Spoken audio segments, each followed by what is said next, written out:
Please hold whilst we connect you to Redacted.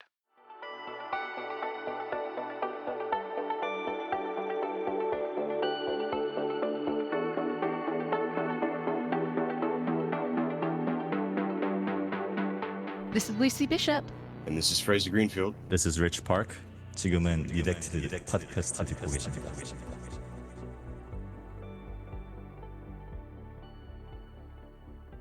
Split across their Korean and California studios, BEBOP is a design studio already on their way to making their mark on the design world, with their thoughtful approach to designing products, experiences, and stories. We're joined by Rich Park, one of the directors and founders of BEBOP, to find out what it takes to give souls to product design in Seoul. So, Rich, do you want to describe yourself and your team to our audience? Yes. So we are BEBOP, a industrial design studio. We mostly design consumer electronics, appliances, and some furniture and lighting too. We're based in Seoul, South Korea, around the area called Garoskil. It's near Gangnam. And we also have a second office in San Francisco. We started out in 2015, so it's been about 8 years now. And we're now a team of collectively 17 people. That's 13 designers, 3 directors, including myself, and 1 studio manager. We collaborate with startups to corporations. Especially with startups, we design their products and help them to get to market efficiently. We also work on the product development side, partnering up with mechanical engineers, electrical engineers, and mostly with corporations.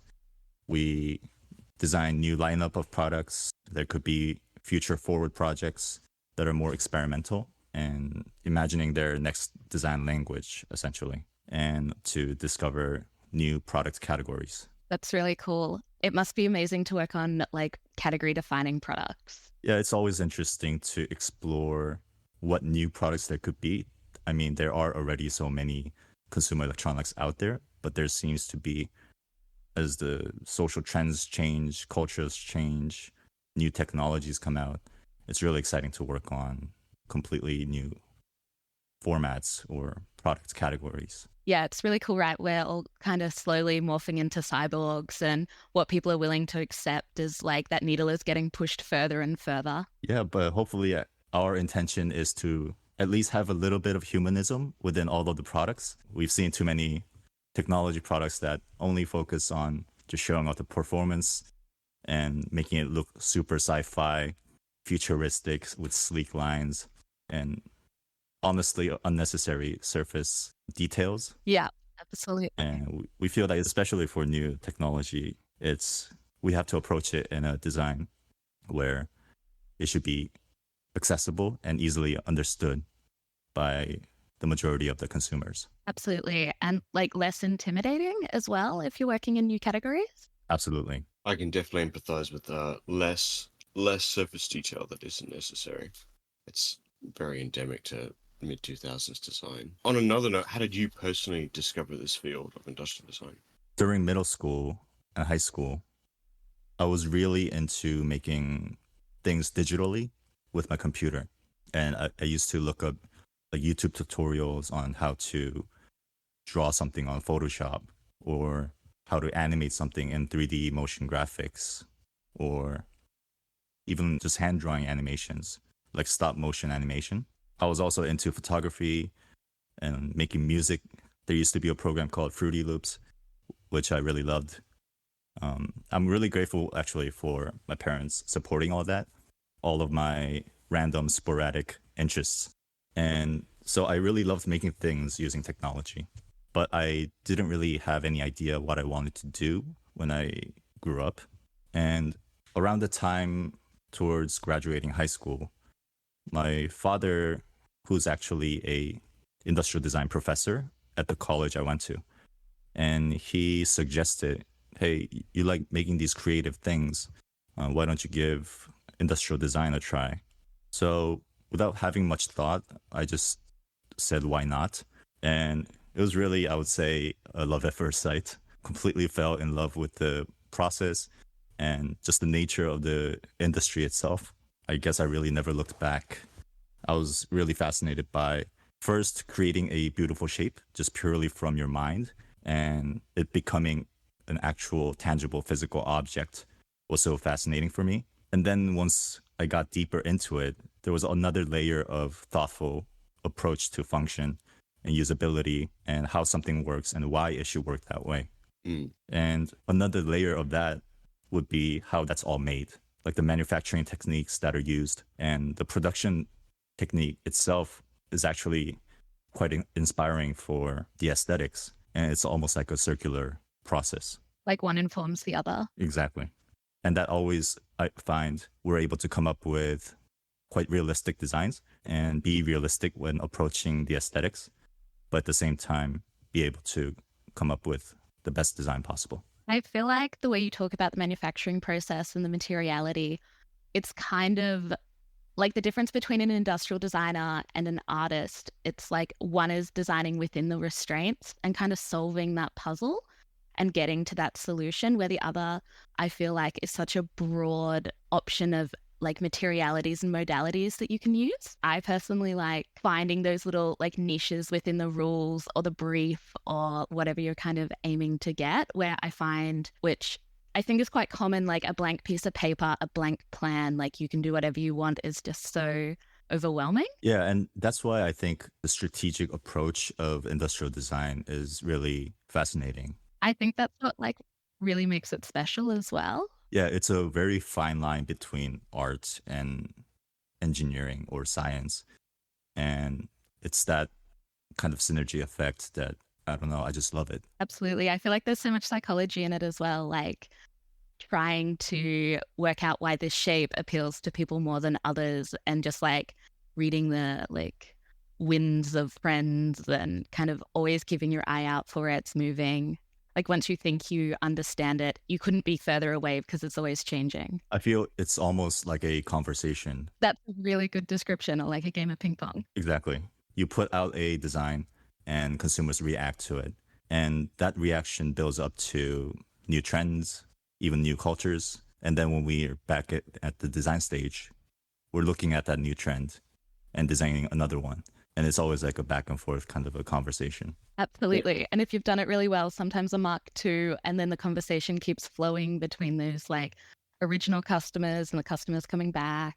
Exactly. And sometimes it trickles off into quietness and we have to come up with something new. Absolutely. On the note of a newer conversation, you guys decided to start your own studio like straight out of uni, as I understand. What did that process look like and what was the catalyst for it? Right. So the current three directors consists of Soo-hwan Jung, Byung-woo Kang, and myself, Rich Park. And we all went to the same university. In Korea, a school called SADI, which stands for Samsung Art and Design Institute. I think we may have spoken with one of the very early staffers at there, Tom Hardy. Oh, really? Yeah. Please continue, sorry. So we met at college during that time, and it was a small school. There was only about, I would say, 15 people in the class that's majoring in industrial design.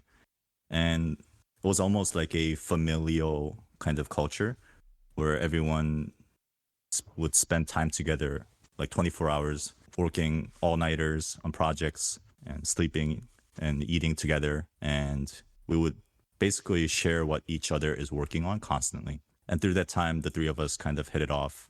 It's kind of a funny story where we actually created a fictional design studio while we were in college, where we did a few concept projects that really didn't amount to anything. And it was mainly a really good excuse for drinking, just to excuse that we need time to ideate. So we did tons of drinking. And so that one obviously didn't work out. I mean, how else are you meant to get the creative juices?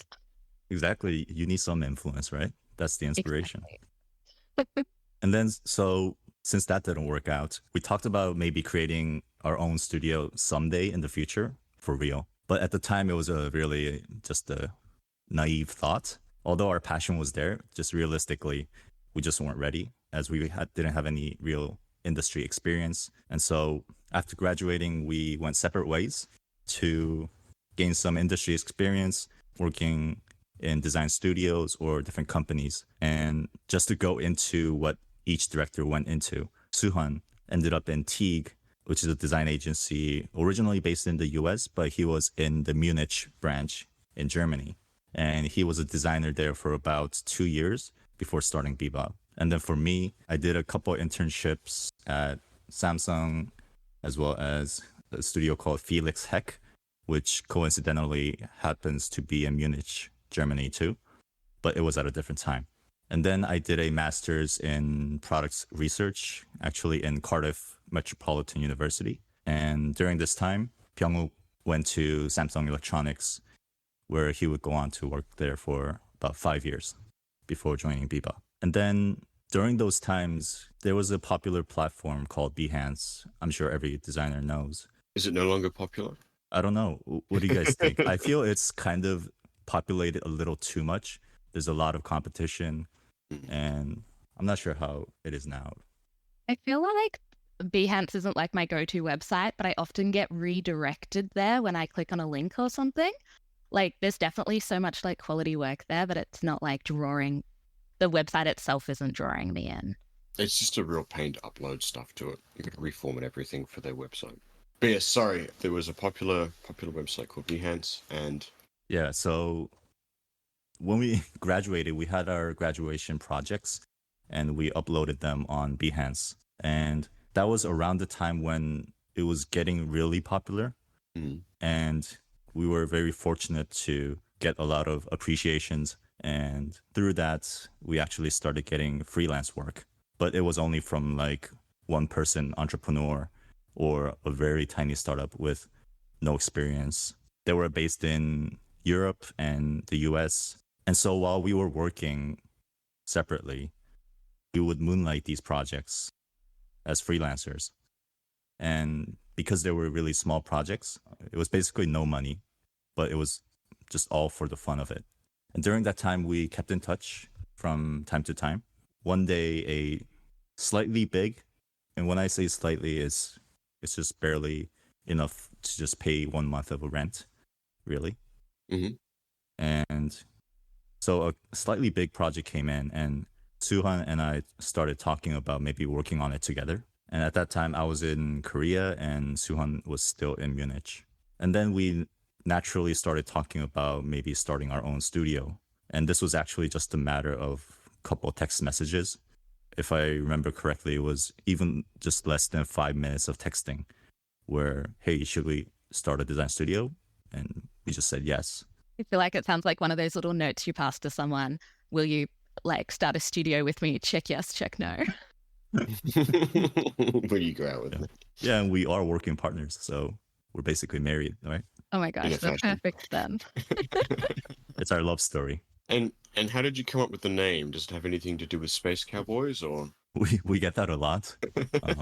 I would say like almost all of our clients ask us in their first meeting, but it really doesn't have a meaning behind it.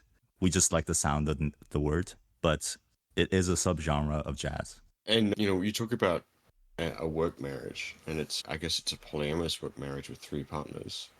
Are there any conflicts that arise out of that, and any big benefits as well? There are a lot of benefits. I mean, we all have different perspectives and everything we experience, and we talk a lot. We spend a lot of time talking during the day, and although it may not be as efficient as maybe just one person making all the decisions, we feel that all of the decisions that we make become stronger through us talking through it. And there's many other benefits from that. And we can almost rely on each other at times too, when there are challenging times. And thankfully, we've actually never fought or had any sort of arguments. And we're very lucky to have that relationship. Redacted.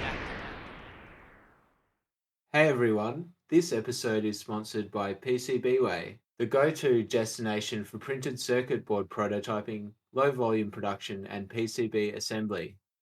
If your team are working on electronics and you're in need of prototype PCBs, I can't recommend PCBWay enough. You can get a quote instantly, even if your circuit board schematics aren't finished yet. They can also help you with injection molded, 3D printed, sheet metal, and vacuum cast prototypes. PCBWay is the circuit board prototyper of choice for companies like Samsung, Siemens, Honeywell, Tesla, and Apple. But you don't have to be a big company to use their services. I've personally used their service to instantly get quotes and have assembled prototype PCBs delivered in a timely manner. On top of all that, PCBWay is so excited to be working with us. They're offering a special discount just for our listeners. When you get a quote from PCBWay, be sure to use our promo code REDACTED for a special discount on us. You can find PCBWay in our episode description or go to pcbway.com. Redacted. What was your strategy in those early starting days? We really had no strategy. So after deciding to start the studio, we met back up in Korea. We actually didn't have any plans for it.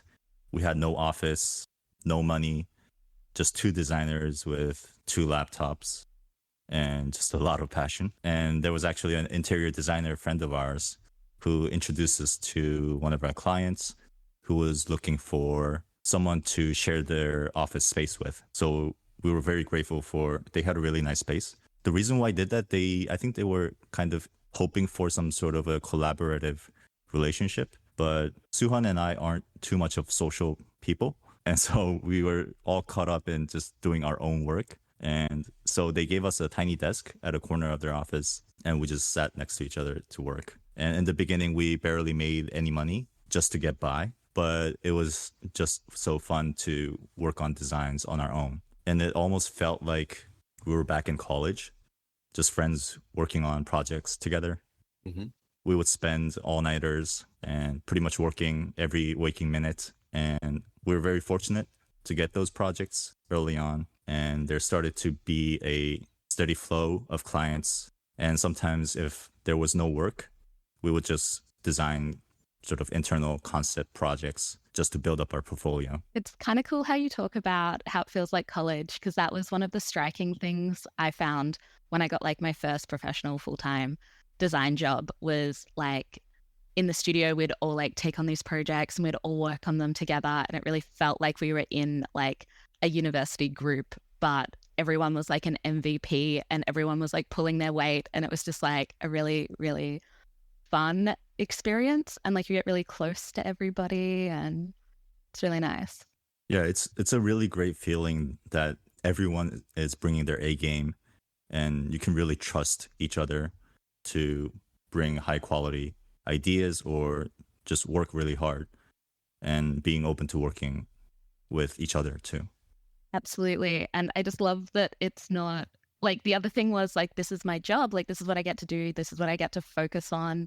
Whereas when you're at uni and you're in those group projects, I'm sure those people who aren't bringing their A game are distracted by really important things, but it just feels like there's less of that in the professional space. And it just makes it really seamless in a lot of cases. Seamless might be a weird word. Like, obviously you come across like challenges and hurdles, but Yeah, I think there might be, I don't know, I've only heard stories, but being so close with your colleagues or working partners can sometimes bring in emotions into the work.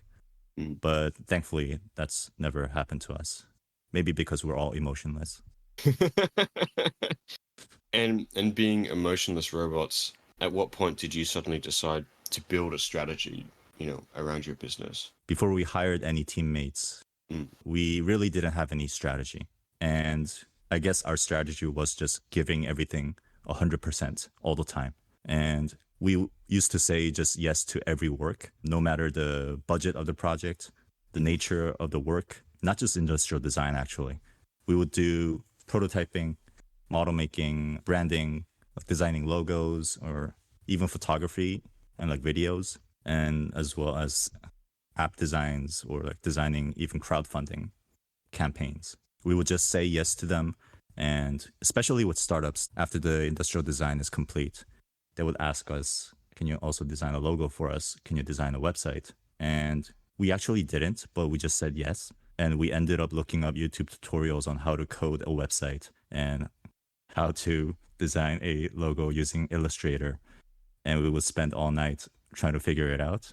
And luckily, we were able to get through it. Would you say that that was necessarily a good decision in hindsight? Because I know that like in some businesses, they kind of get too caught chasing the money and it ends up destroying their long-term prospects as a result. To give you an example, there's a lot of businesses that say, oh, we'll do a little bit of point of sale because the money's good and the work is consistent. And then 5 years later, that's all they do is point of sale. Looking back, I think it was the right decision.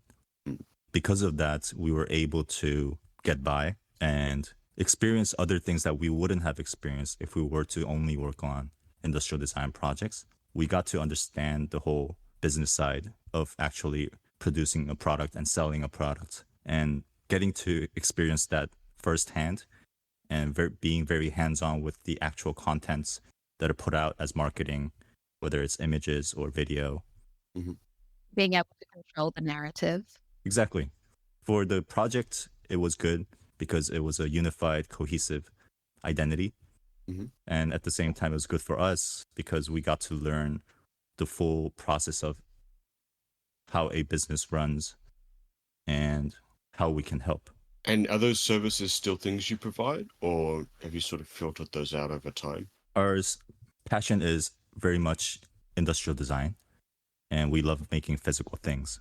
So as we were fortunate enough to get more projects only on the industrial design side, we started to focus less on the other parts of the marketing side or creating contents. And we now try to focus on just the industrial design side of it. If they need help with any other parts, whether it's like software design, we work with very close partners. It must be kind of cool to speak to them on like their language, having previously done that work yourself, kind of knowing what is possible, what's not possible, what might be possible in a shorter time frame to really help drive that narrative as well, even though you're not the one specifically doing that work. Exactly. The one big thing that we realized was industrial design is just a tiny part of creating a product brand. And being able to work with different teams from different industries like engineering or marketing, or being able to directly talk to the CEO who's purely business driven and thinks about money as the first priority. And having experienced those things allows us to communicate easier and find a common point and be able to communicate our design intentions through ways that they can understand. Absolutely. Like everyone's just that little bit more comfortable. Exactly. So at what point did you guys say that like you got your first big client and you guys were like stable, you'd made it, this dream of yours had been achieved and now you just had to maintain it? So for the first 3 years of BEBOP, it was just Suhan and I. And although we called ourselves a design studio, we were basically just two freelancers. But about 5 years in, like big brands all came in at once. It was the strangest thing. And that was around 2020. Multiple brands that suddenly just emailed us, inviting us to work together. Do you think you know what the catalyst was? I'm not sure. I think it's just looking back, I would say as we were starting to build up our portfolio, working with a lot of startups, they started to notice that we were consistently getting our designs out into the market, getting manufactured. And I guess that built up the credibility. And I suppose they got to a point where they would be able to trust us to do a good job on their project. Yeah. So you'd worked in like a similar like product offering, and like they must obviously have been impressed and continually seen your name pop up. Or Yes. It's great if it's like a similar product category, but sometimes it's a different product item, but maybe it uses a similar manufacturing techniques. So at least that common thread is allowing us to give them the trust. of course. To summarize, you put out a lot of products with startups and you reached a sort of critical mass? I think so. Yeah. I'm not sure if I can call it a mass because it wasn't too many, but we were very lucky that the big companies could trust us. And were all these products released in the same market and same sort of sector, like, consumer electronics in South Korea, or? They were all different, but they were all consumer electronics, and they were released, depending on the client, they were all over the world, including Europe, US, and Korea. So, looking back in your early days, what do you think the BEBOP team could have done better, and what did you excel at? I feel like our process of growth was quite slow compared to the trajectory of other design studios, but that's mainly because we started from nothing with no experience, no connections to anyone. But looking back, all experiences were, I feel, what we needed to grow and be ready to face next challenges. Any experience that we had, whether they're good or bad, and maybe we could have marketed ourselves more or made our first hire quicker or priced ourselves higher to grow quicker. But we feel that every experience was good experience, and that's what allowed us to become the studio that we have today. Yeah, like you have to kind of be on your own journey, right? Like what was successful for one studio isn't necessarily going to be the right path for somebody else. Exactly. You can look into case studies all you want, but the only way to really find out is to experience it for yourself. And we feel that's the only way to really learn from it and be able to adapt to those experiences. Absolutely. And it sounds like you had like quite a nice gentle like curve up as well, as opposed to maybe a studio that grows really quickly and potentially ends up out of their depth or things like that. Right. Comparing to like a common, like a skyrocketing analogy. Like I don't have anyone in mind, but like I certainly know about getting in like over my head, and your method sounds a lot smoother.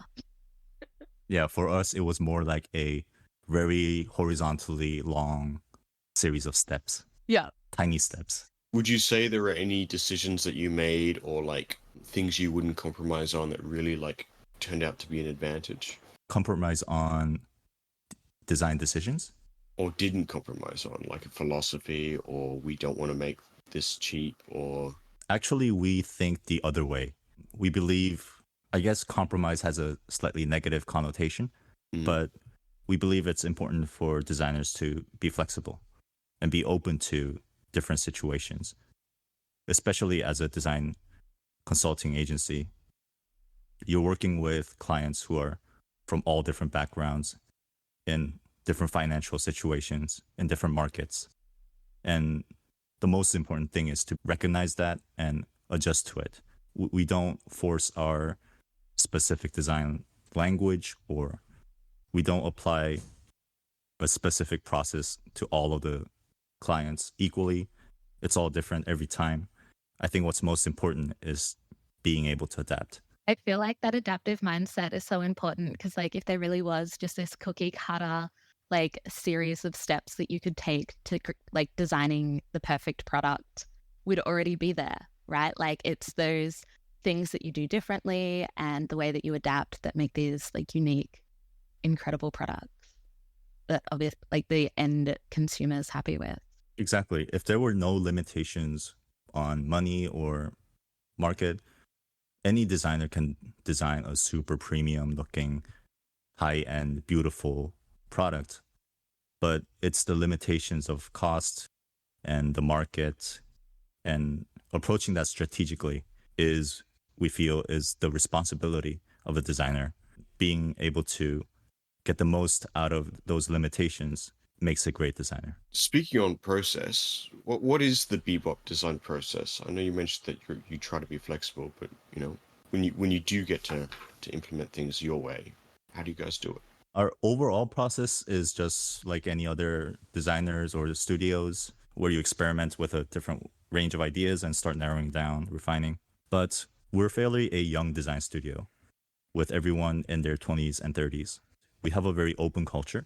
And because we're all in a similar age, it feels like a family almost who share the same love for design, where everyone chimes in and we really do everything as a team.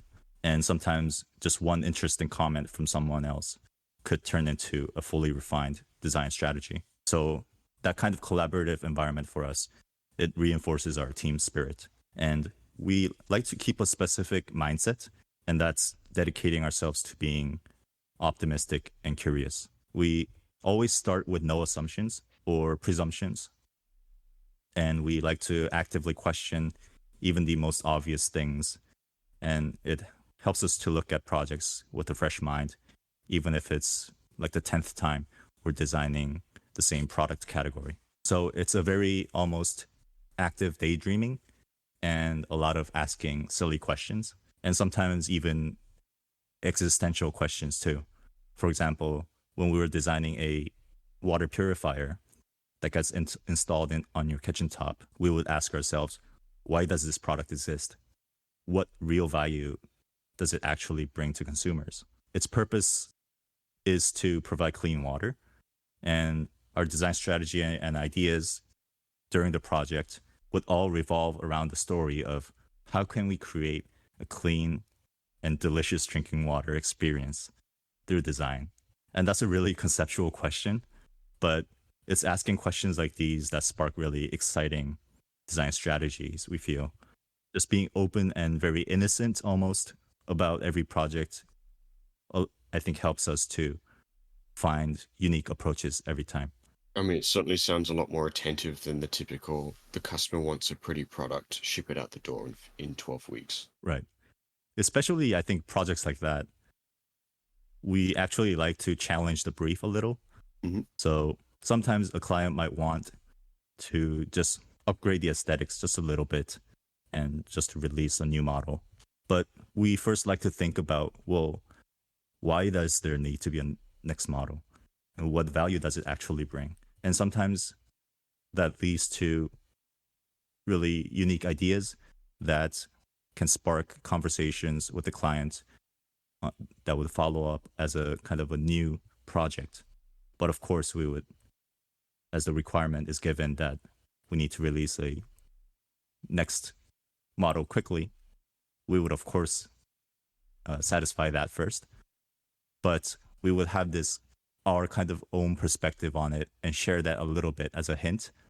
And sometimes that can create a spark to lead on to an exciting new project. Yeah, absolutely. I feel like there's so much more of a responsibility now as well when people are making new like models of products that like, is this something we really should be putting into the environment? Like, are these features worth the like cost?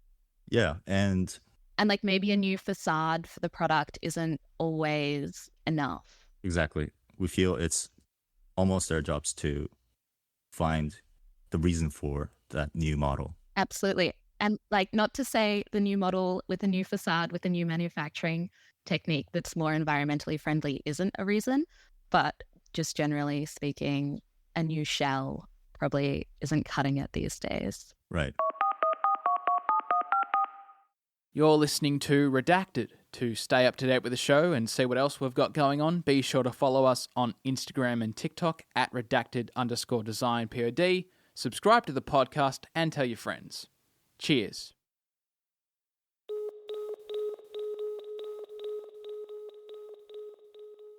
So I'd love to know how sketching fits into your process and your studio culture. For us, sketching is an essential way of communicating. We feel it's equally important as just talking or writing even, whether that's the core concept of an idea during brainstorming or discussing with engineers on any of the details in the surfacing while referencing CAD data, or just describing just the overall product's architecture or a certain mechanical structure or a way of assembling a product or a way of manufacturing a certain material.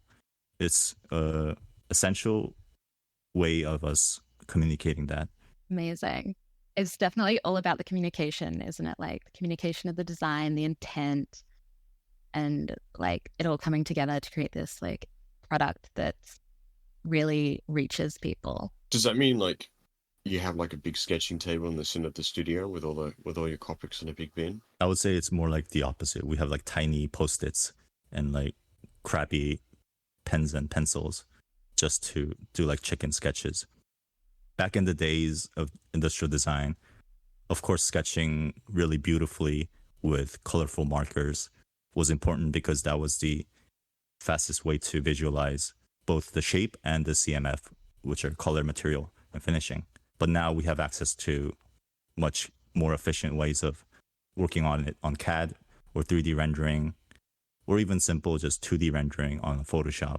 So in that sense, the role of sketching has changed, where it's no longer a means to visualize, but a means to communicate. So we feel it's not important to make it pretty, but just enough to get the message across. Do you ever worry that a little piece of the romance has been lost in that? I think so, but at the same time, there are new romances that have been created through like 3D rendering, and being able to create digitally things so quickly, I find it so fascinating. And there are so many creative ways to explore different things. So while in the sense that the romance of sketching has kind of died down, at the same time, the romance of digital creation has exploded. And with that sketching on Post-it notes, is that sort of like you describe something to someone else, they sketch it out, you see how you communicate that idea, and then it mutates across that branch? Or is it just, let's get an idea down, put it up on the wall? Like what is that pen to pencil communication look like at BEBOP? It's just like talking. One person might, rather than describing it just by words, might quickly just sketch something and, hey, it should look like this, or I like the feeling of this kind of form, or this mechanism could be assembled this way. The other person might write down or draw out another mechanism. And how about this one? And everyone just basically keeps drawing, and it's a back and forth communication. I feel like sketching is so interesting because, like, for me, when I have an idea, getting it out can sometimes be really challenging. So sketching just really helps me kind of get that little, like, almost keyhole view or magnifying glass so that I can really start to imagine the whole thing come together. Because often, like, when I'm thinking about a product or designing a product, like, in my mind, internally, like, the whole product doesn't exist. It's almost like a blur that's, like, searching over a product. So it's kind of collating all those little details that my brain can't, like, synthesize at once. Yeah, if you're in a time-sensitive situation where you have to put out concepts right away, even in that situation, we feel sitting down straight in front of a computer on CAD, it really blocks your creativity. And so sketching is a means of kind of getting that fire started, in a sense. Absolutely. I kind of love collaging ideas from different things together as well, and that can make it really easy. Exactly. And we love seeing like crazy ideas on sketches that doesn't even make sense. That often kind of inspires a way to refine that in a realistic way that can be manufactured or created in different ways. You mentioned you guys did a bit of model making earlier on the studio's life. Is that something you guys still do? And, you know, is that something that you like really want to excel at as well? Now, just like working with engineering partners or branding partners, we leave it up to the professionals. So we work with a lot of model makers, where there are fantastic model makers in Korea who are being used even internationally. Even in San Francisco, a lot of design studios mostly use Korean model makers.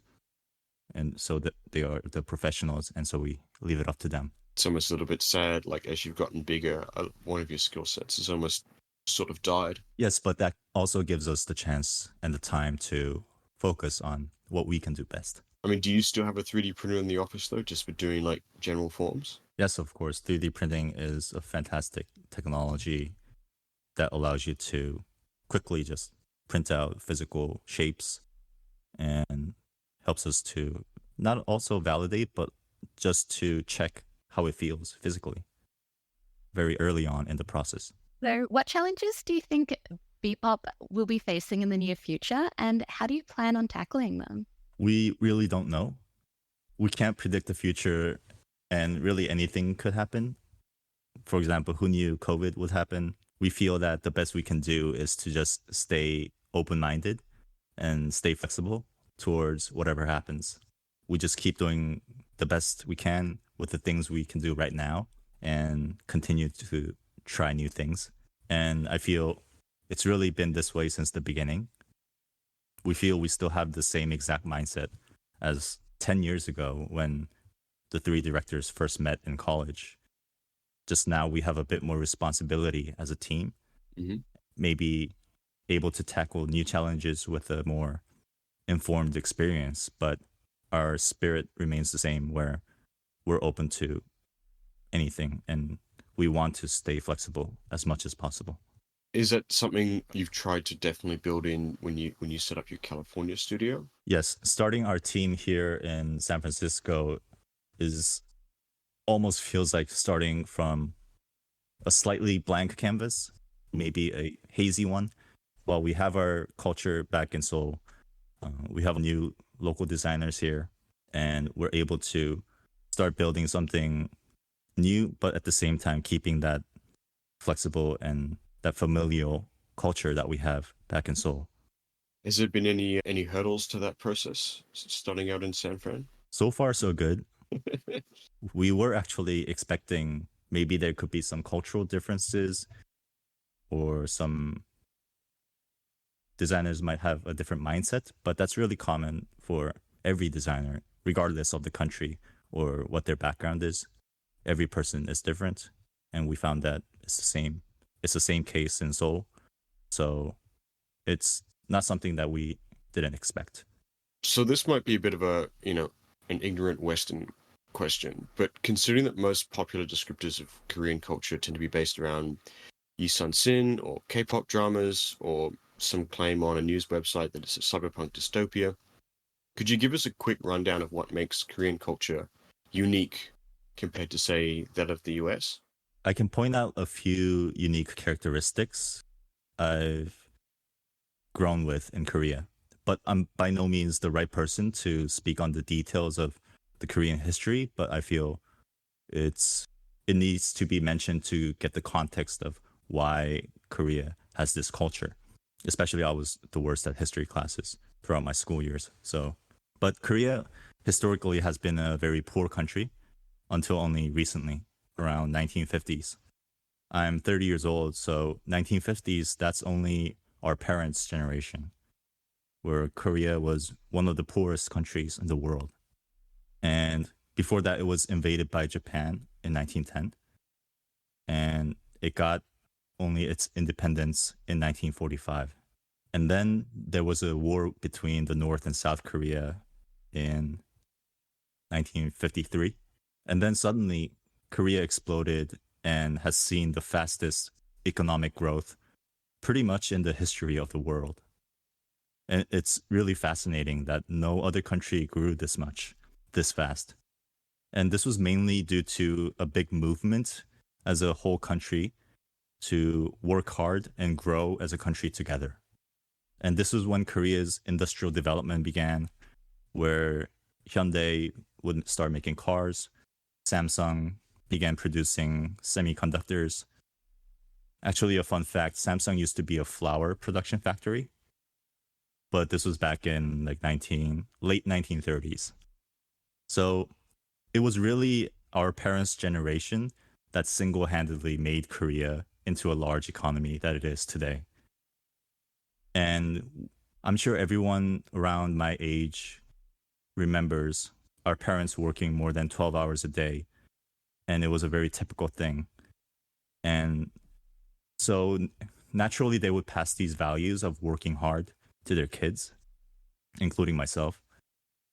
And there's actually a word in Korea that's used very often, and that's fighting. But it's a word that I feel defines this period of Korea.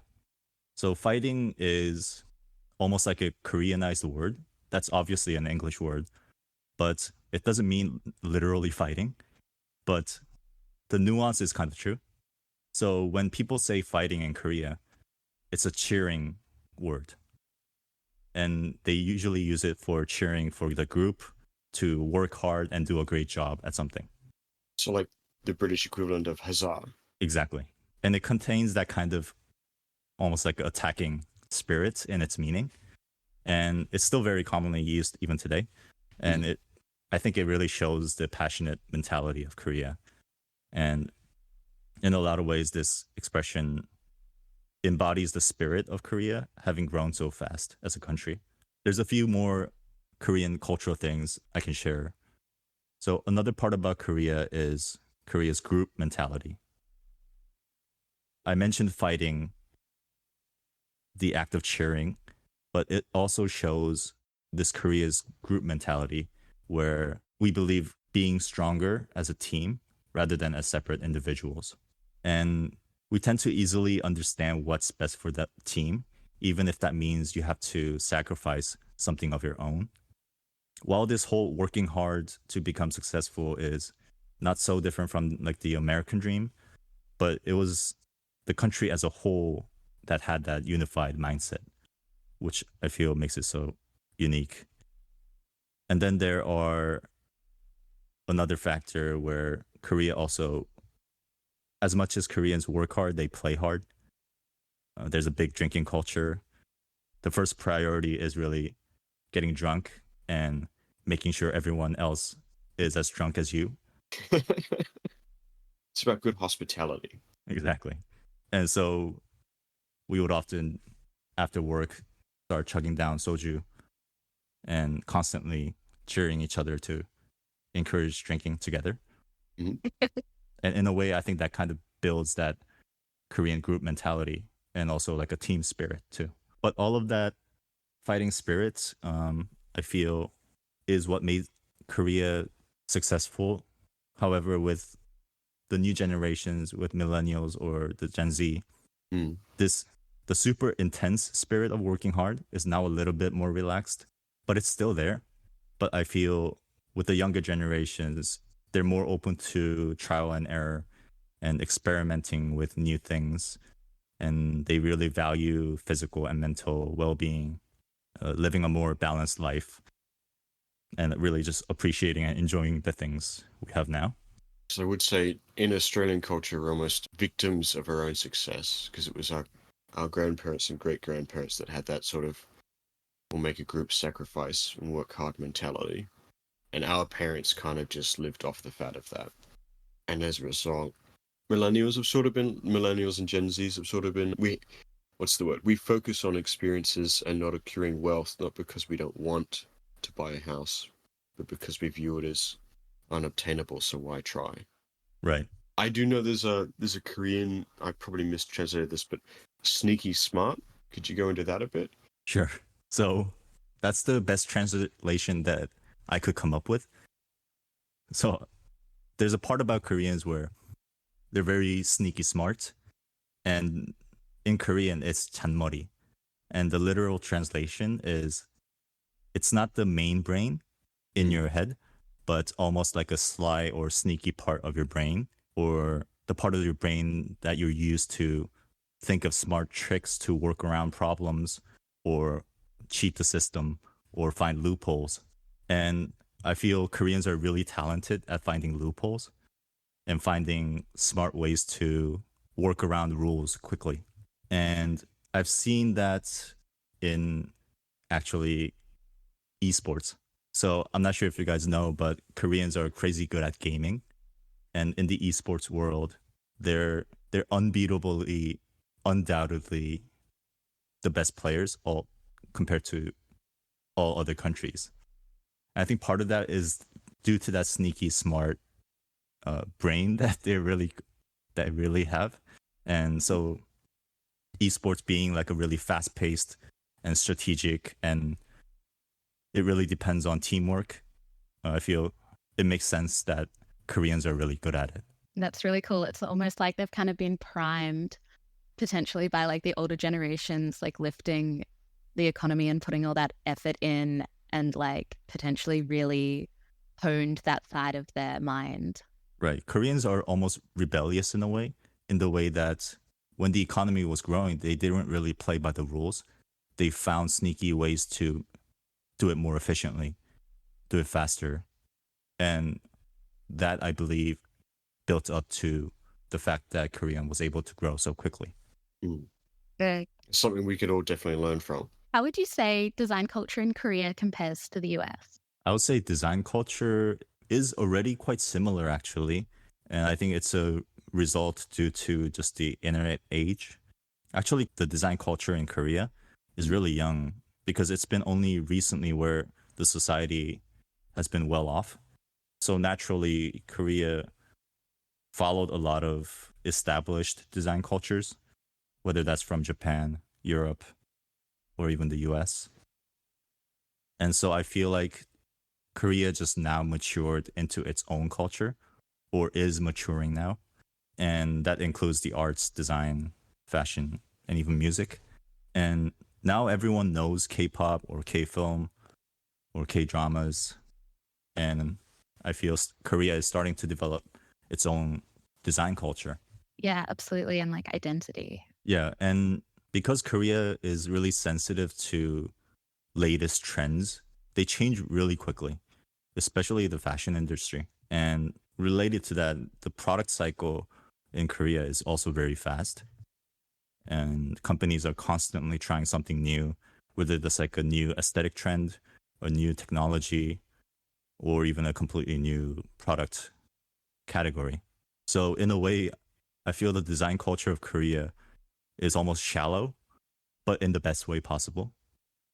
It never stops changing, and it's always searching for the next exciting thing. Constantly reinventing. Would you Yeah. say there's any disadvantages to that shallowness? Absolutely. I think there's always pros and cons to everything. And even Korea having economically grown so fast, the money is there and people are living well. But I feel the culture has not yet developed too much. And that needs time to develop. To me, the design culture in the US, it feels a little bit more stable. It's figured out its pace. But even still, US shares a similar spirit of like trying new things and adopting new innovations. Mhm. So it's almost like a slightly tame version of Korea, but I feel it's largely the same. They're both very much a capitalist society with big importance in commercial design. Almost sounds a little bit impersonal. Would that be an accurate assessment? Impersonal in what way? It's overly commercial, and it's not necessarily representative. Let's say you have one designer worked on a certain piece. It doesn't necessarily reflect them in any sense. It's purely the company. Right. I think it is that way, Mm. but having a thriving businesses that are making new products, it also gives the designers a chance to explore more of personal things too. Okay. Because we have the abundance of those commercial designs, we can rely on them as a safety net almost. And then while we have the time to ourselves, we can focus on developing more personal things. Would that ever be an angle your team would ever want to pursue, where, you know, this business is like Teenage Engineering or Mark Newson, where if you see a product designed by then, it almost always has a very strong imprint that is theirs? Would that ever be something in the future you want it to be obvious, assuming the client is keen for that? This is a BEBOP product. This has its own kind of jazz. Absolutely. Your kind of jazz. Absolutely. I think if that makes sense to do that with a client, that's fantastic. But more often than not, we believe in focusing on what they should be doing and what they should improve upon. And so in order to develop our kind of own design identity, I think it's an investment that we have to make. And we're definitely interested in exploring that part in the future, where not just consumer electronics, but more into the traditional side of industrial design, where it's like furniture or home objects, accessories, things that don't involve high quantity manufacturing and complicated electronics, but more of the products that focus on the pure aesthetics and how it's made and the materials itself. I know that's a good segue into this question that Lucy's been dying to ask. So I would love to know if you have any examples where you've convinced one of your clients or really put your foot down that like design really is a value add to the company and the product, where maybe you've really had to convince someone of a materiality or a process, and that maybe it would drive that price up just slightly, but you get so much more value from it. I think industrial design in commercial context is essentially just a necessary tool for a successful business. Yeah. And we found that success of a product depends on largely three aspects. That's design, engineering, or slash manufacturing, and marketing slash branding. And so great industrial design alone cannot bring success. It's only when the three teams all do their best in their parts, and that's when the magic can happen. Like the Holy And Trinity. exactly, like the commercial holy trinity. Yeah. And ID is just one part of the story, but obviously a necessary part. So we think good design itself is not the result, but it's a catalyst. And design is not just drawing a beautiful shape, it's an investment for businesses.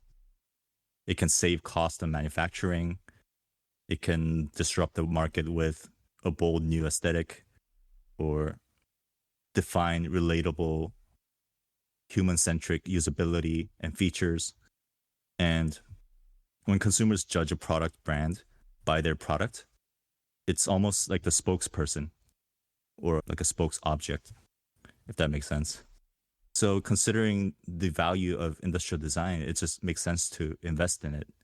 And it's a tool to be ultimately used to build a respected brand image. Absolutely. I feel like it can, like a good start with like the industrial design can make the engineering easier. Like if you're focusing on it while you're designing the product, and it can also make like marketing and advertising easier. Like if you make an incredible product, like people are going to want to sell it. People are going to want to buy it. Like people are going to feel invested. Yeah, sometimes marketing wise, that unique positioning of the product sometimes could come from the marketing team, but it can also be found from the design process. Very circular, like you were saying before. Exactly. Like looking into the other products out in the market, sometimes what we find turns into a whole marketing strategy for the company. So to summarize, good design is a good investment. Yeah, it's a tool for investment. I mean, maybe on the negative side of investment, like, has there ever been a time where you've had a big failure, and what did you learn from it? It was an investment in learning as opposed to investment in the business. Yeah, if we were to choose the biggest failure, I think it would be around like the early days of BEBOP, where it wasn't necessarily the product itself was unsuccessful, but to tell you the story, it was actually one of the very first projects of BEBOP. Mm.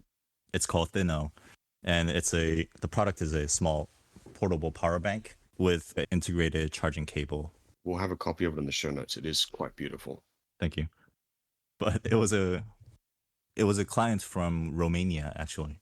And because it was one of the first projects of BEBOP, we basically invested our life in it.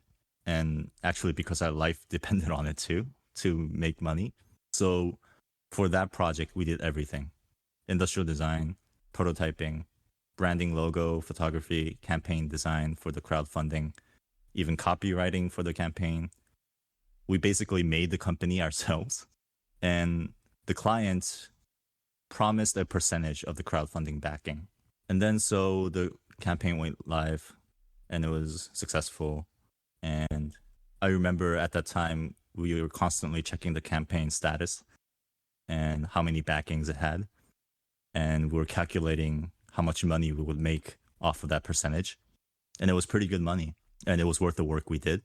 And so the campaign ended and we were excited to talk, obviously, to the entrepreneur. So we sent him an email saying congratulations, but we didn't get an email response. Oh, no. A few days passed and we sent in another email just to check that it didn't go into like a spam folder, but still there was no response. Around 3 to 4 weeks later, we kind of realized, oh shit, we got scammed. That's horrible. After realizing that, we initially had designed the website for Thinno. So we had the control over the website. So we went on there, changed the website, told all backers that he's a scammer. He got away with it. And crowdfunding is legally an investment. So as soon as the money is handed over, it's up to the company to deliver on it. Wait, so the product never even got made? They didn't even just scam you out of your design services? No, he basically scammed all the backers. Oh my God. I thought you meant that like he scammed you for the product, but was delivering on the product. Yeah, he scammed us and everyone else, all of the backers. That's horrible. Mm, That's not a story I've heard as like rampant in the like Kickstarter community. it happens often enough. Yeah, there was a phase where there was a bunch of, maybe it's not intentional, maybe they realized that it's just impossible after the fact that the backing is complete. But like I know of stories where people have not been able to fulfill due to like either they've had too many orders or something economically has changed and their like quotes are no longer valid, so they can't make it for that price. But maliciously developing product with no intention of ever producing them is not a story I've heard. Yeah, we can only assume. I mean, Oh, totally. maybe he had all the intentions to make it, but then saw the numbers going up in his bank account and just suddenly thought of just going away, disappearing. Well, maybe I could just pocket this mean- and run. I was going to say you own all the IP, right? Maybe you could do it yourself one day. Yeah, it's a possibility, but at the time we obviously didn't have any sort of money to consider it. It's hard too, right? Like if that was your studio's first project, like that must feel a lifetime ago. It's probably not a, like I'm making an assumption it's probably not a project that you want to like circle back to, But it's something, like with focus always being in on the future. right?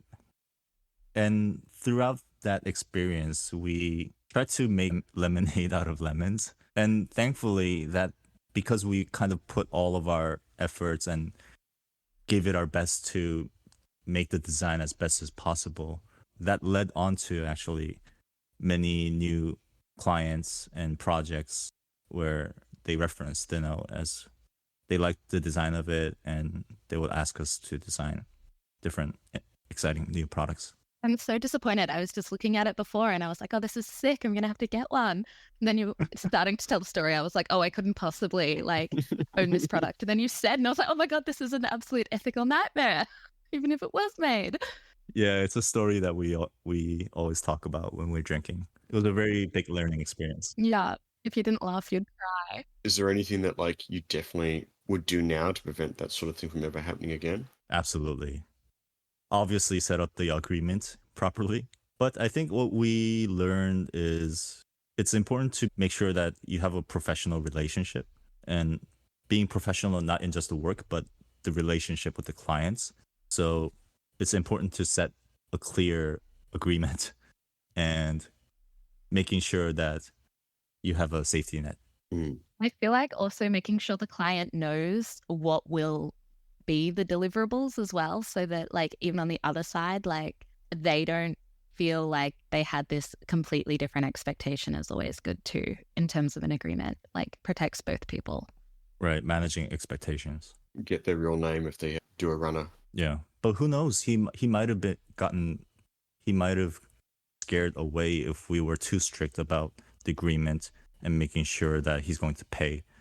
And so we found that although it was a big failure, it's also the biggest learning experience that we could have had. And because it was such a big work scope where we did everything on top of industrial design, we learned a lot of different things from it. Your trajectory would have been very different without that project. Could be, yeah. So I think all of the little experiences and projects we did in our past really did affect where we are today. So what have been the biggest challenges with growing your business? So there were a few things. Initially, the challenges was just staying afloat, staying alive, basically.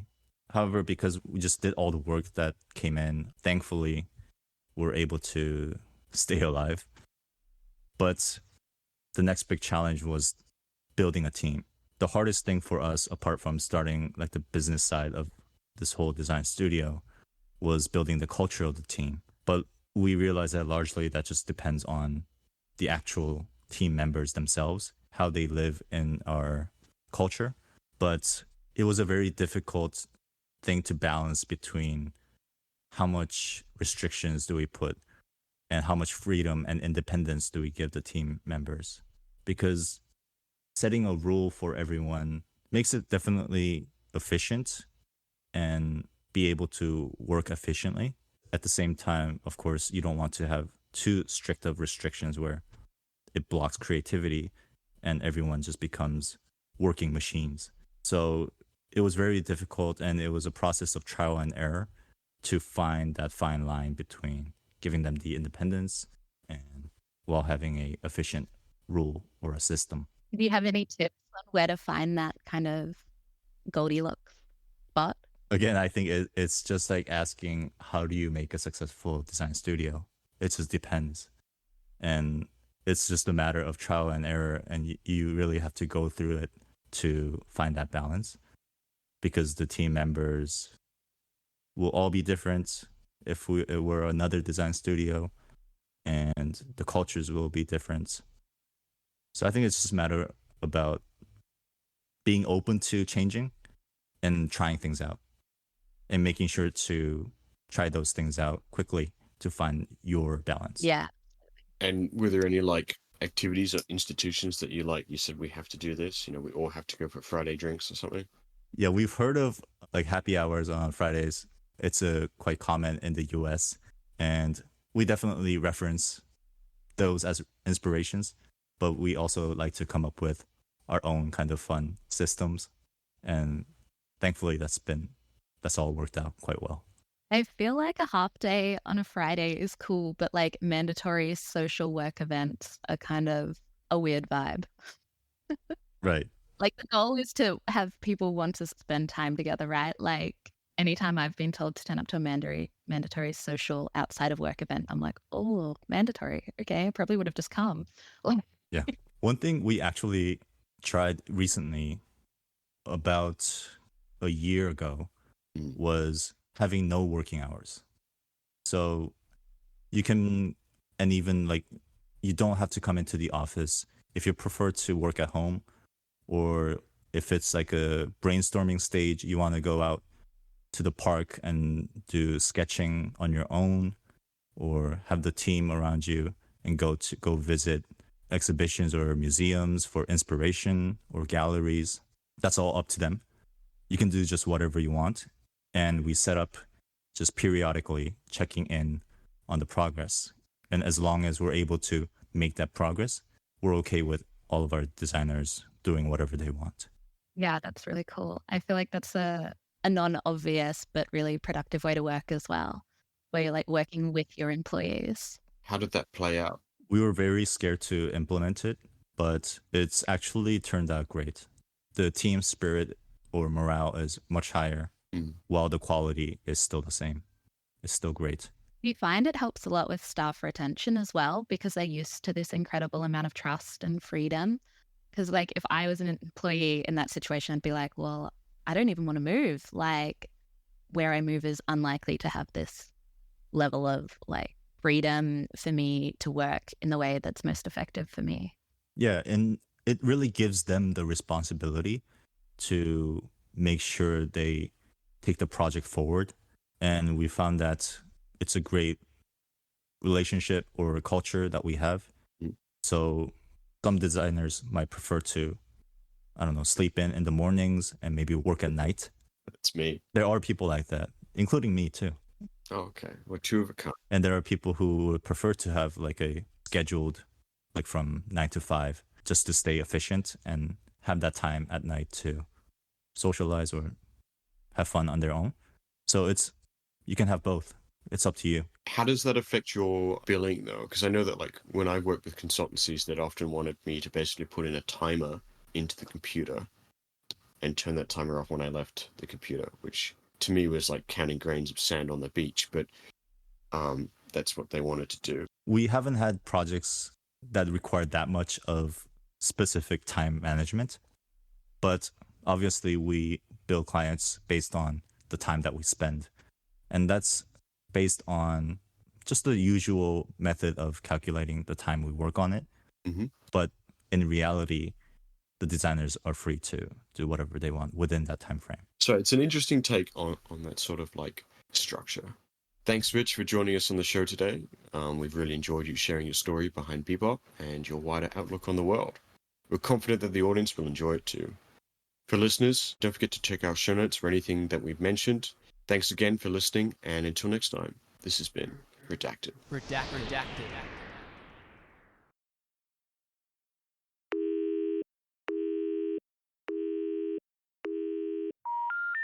The number you have dialed has not been recognized. Please check and try again. The number you have dialed has been Redacted.